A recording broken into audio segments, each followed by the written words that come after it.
suis M. Koné, chargé du volet technique et encadrement de la coopérative KBN dans le département de Ségama.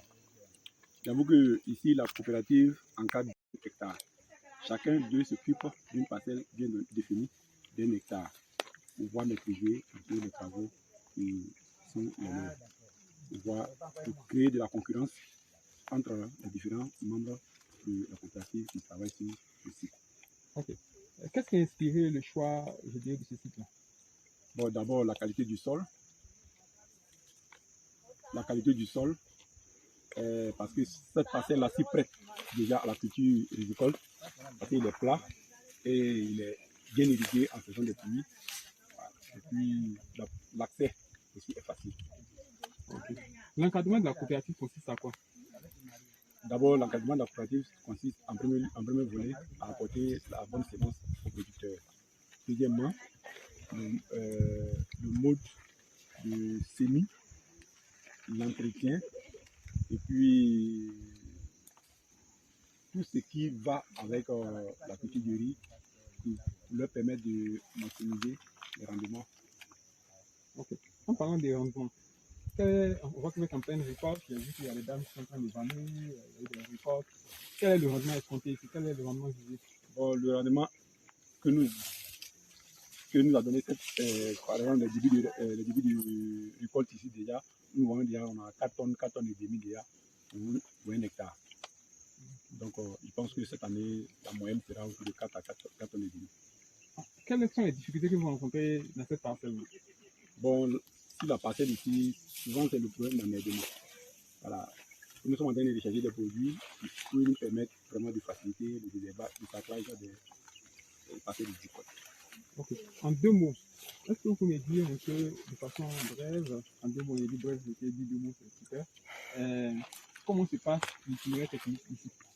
L'itinéraire technique ici, d'abord, à partir du mois d'avril, on fait la mise en place, la préparation des parcelles avec un tracteur acquis par la coopérative qu'on met à la disposition des producteurs pour faciliter, dépénibiliser leur travail. Puis, leur montrer comment ils s'aimer. Parce qu'en général, ici, les gens, ils sèment sans tenir compte de la densité des plants sur les parcelles, ce qui agit sur les rendements. Voilà. En troisième lieu, il s'agit de leur montrer que les gens ne produisent pas des pesticides qui ne sont pas homologués par l'État iranien. De sorte que le degré de toxicité du riz qu'on nous fait sur le marché soit très bas. Vous avez défini brièvement les différentes techniques. Quelle est l'action de la COP, de la coopérative de votre utilité? Qu'est-ce que fait la coopérative en gros? La coopérative, tout ce que je viens de citer, et la semence, et les intrants, et l'appui en matériel agricole est apporté par la coopérative, et l'assistance technique est apportée aussi par la coopérative. De façon exemple, quel engrais vous avez donné par exemple et quand, à combien de personnes? Bon, nous avons ici, on a donné de l'engrais bio du nom de Ferti. Nous avons acquis auprès d'un concessionnaire homologué par l'État ivoirien. Voilà. Et quelle quantité, pour combien de choses? Bon, pour ce que nous utilisons ici, généralement, on fait 2 litres par hectare. Oui, en gros, il y a quelle quantité est distribuée pour combien de producteurs? Pour ce site-là? Pour ce site, même pour l'ensemble des sites. Pour l'ensemble du projet, on a donné environ 5000 litres d'engrais pour ce projet cette année. Ça a touché combien d'agriculteurs? Ça a touché 250 agriculteurs. Ok, super. Merci.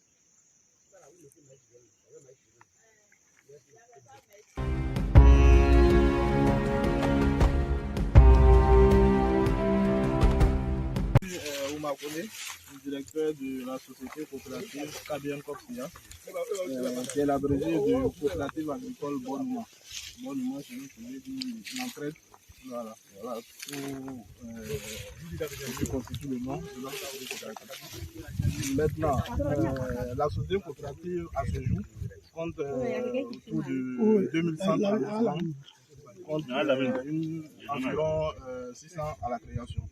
Donc aujourd'hui, nous revendiquons 2139 membres, voilà, dont des femmes, des jeunes dans certaines proportions et puis des jeunes surtout également. Voilà. Donc à ce jour, nous sommes sur un de nos projets qui nous tient beaucoup à cœur, qui est le projet RI. Nous avons initié ce projet pilote, comme nous avons appelé projet pilote, pour essayer de mettre en place environ 250 hectares de riz, encadré par une équipe technique qui nous a, pour la première année, nous a fait vraiment des champs écoles, desquels nous avons tiré des résultats, après suivi évaluation bien entendu, assisté des équipes comme l'ANADER, le directeur départemental de l'agriculture de notre département. C'est au regard de ces résultats probants que nous avons voulu vraiment étendre ce projet à plusieurs de nos membres et pourquoi pas à l'ensemble des membres de la coopérative et même au-delà. Voilà, parce qu'à l'origine, certains le savent, nous sommes créés depuis 2007. Et puis voilà, depuis 2007, nous avons commencé par la culture de l'anacarde. Voilà, donc on s'est dit qu'il faut quand même chercher à diversifier sous le contrôle du conseil d'administration. Voilà, ils nous ont donné l'injonction de voir qu'est-ce qu'on pouvait déjà faire à côté de la culture de l'anacarde. Donc nous avons porté notre choix sur les riz qui pour nous représentent vraiment beaucoup d'avantages. Il y a de la matière à capter, il y a un besoin. Voilà pourquoi nous avons lancé cette phase. Okay. Cette année de 250 hectares. Merci. De façon concrète, on va aller un peu dans les chiffres. Qu'est-ce que, quand vous dites que vous allez lancer cette phase-là, au niveau opérationnel, quel investissement vous avez fait?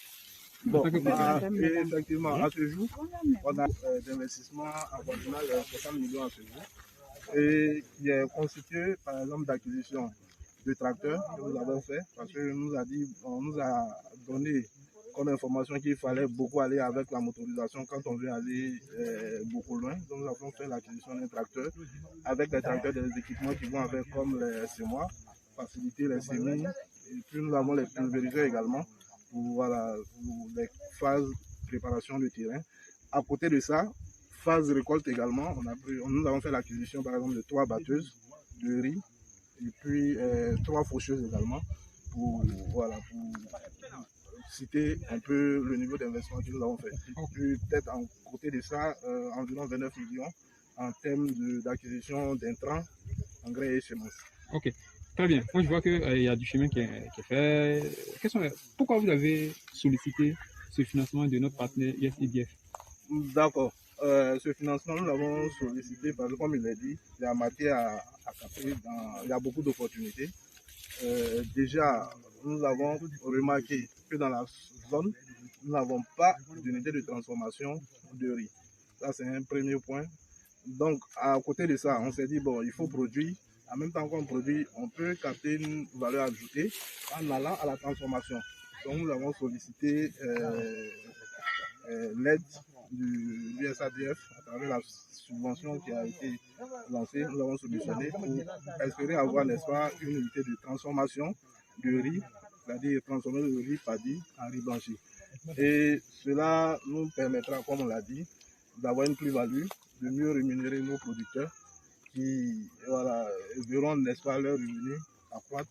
Ça, c'est un. Et puis, au-delà de ça, ça va présenter une opportunité pour toute la zone, pour tout le département où on n'a pas d'unité de transformation, où les gens, quand ils ont leur production, ils ont du mal à transformer. Donc ça également, on pense qu'on apportera une solution à ce niveau. Et puis pour aller un peu plus loin, c'est que le prix de riz, nous, avec tout ce qu'on a mis en place comme élément d'accompagnement, le rendement sera, on l'espère bien, avec les premiers résultats, nous sommes déjà satisfaits, sera à la hauteur, ce qui nous permettra d'impacter un peu sur le prix de vente terrain, là où peut-être les gens sont à 550, on peut se retrouver à 500 du prix vente.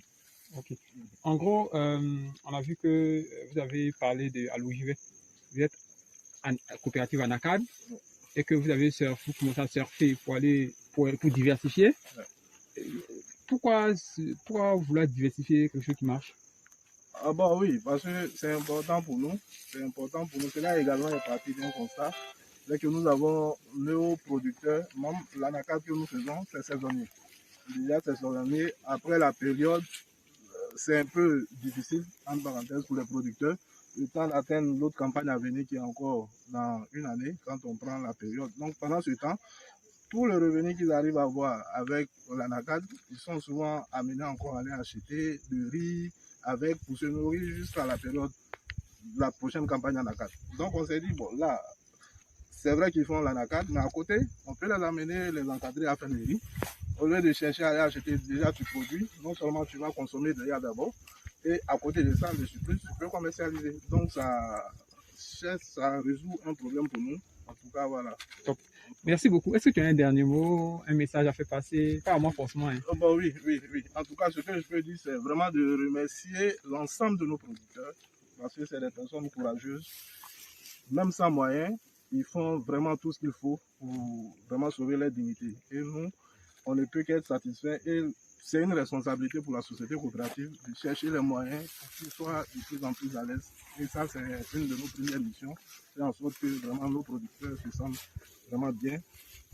Voilà, en famille, qu'ils arrivent à subvenir à leurs besoins tranquillement. Merci beaucoup. Merci. Allez, c'est moi qui vous remercie. Ok. Bon.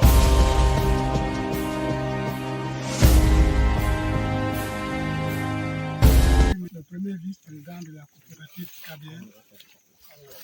Donc, je suis avec Abrater, le deuxième vice-président, avec le secrétaire général, qui sont en place avec notre président. Pourquoi la coopérative veut faire champ de riz alors que la coopérative en a qu'à déjà? Voilà. Merci. Je vois que nous sommes rentrés dans cette, dans ce système parce que nous sommes dans la NACAD, nous sommes beaucoup basés sur la NACAD. La NACAD, après la NACAD, les paysans sont là. Et les rendements qu'ils font dans la NACAD, c'est ce qu'ils prennent aussi pour aller payer le riz pour manger. Nos coopérateurs, ils ont complètement abandonné comment on appelle, le riz et le yam, etc. Ils sont basés beaucoup sur la NACAD.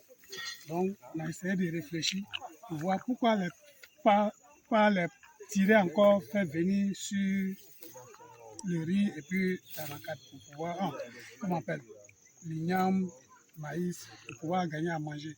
Au lieu d'aller acheter ailleurs, et pourtant nous avons de la place pour s'aimer le riz.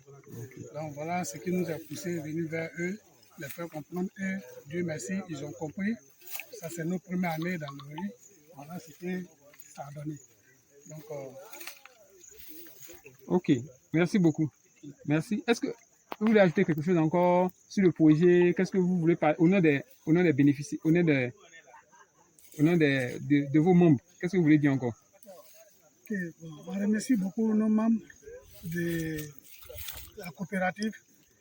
Nous cherchons toujours des financements et puis des gens pour qui peuvent nous aider pour obtenir notre